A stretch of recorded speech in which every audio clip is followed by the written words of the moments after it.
Our entire existence right now is designed to distract you from your spirituality, from your dedication to God, from the atrocities of the world, from the things that Jesus has called us to stand on business for. And you aren't moving. You aren't speaking. You aren't using your voice. You aren't sharing Christ. You aren't doing that.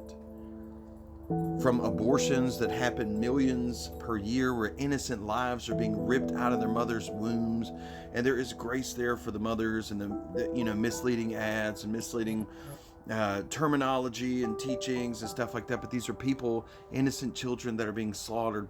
There's more slaves today than have ever been in the history of the world through sex trafficking and child trafficking. Nobody says anything. They release movies on it, and the movies from Christian studios aren't even allowed in the theaters. The Epstein files come out, and they find out that these people are in fact eating children. They're taking children and eating them, and nobody cares. Lukewarm Christianity.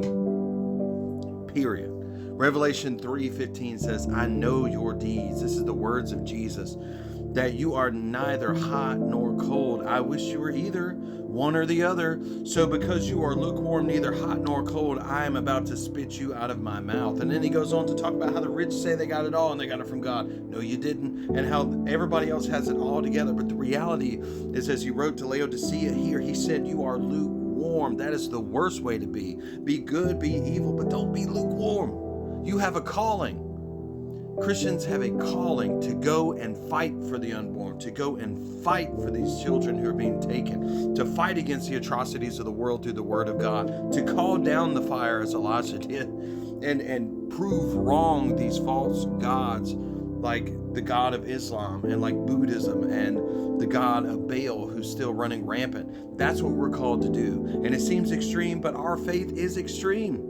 Extreme love, but also extremely hot actions, because we worship the one true God who tests the world by fire. Be hot. Proclaim that there is no tolerance for false gods in our country, in our churches, in our schools. Proclaim that that doesn't belong in your house. Proclaim that these things need to be changed. Go out and make a difference and remove these people from office who are involved in this stuff, who are corrupt, who are ruining our nation and pushing God out of everything to do with our lives. Stop being lukewarm. Have you ever thrown up? That's what Jesus is literally saying. I'm going to spit you out. That is how offended he is by us taking sin lightly, by us taking the Bible, his word, his calling, his direction, his salvation as just a suggestion for daily reading.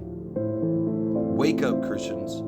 Stop being lukewarm. And it's time to stand up, get on your knees first, and pray and get direction and get fulfillment. Give those things in your life to God. Stop partaking of things that separate you from God. Get real.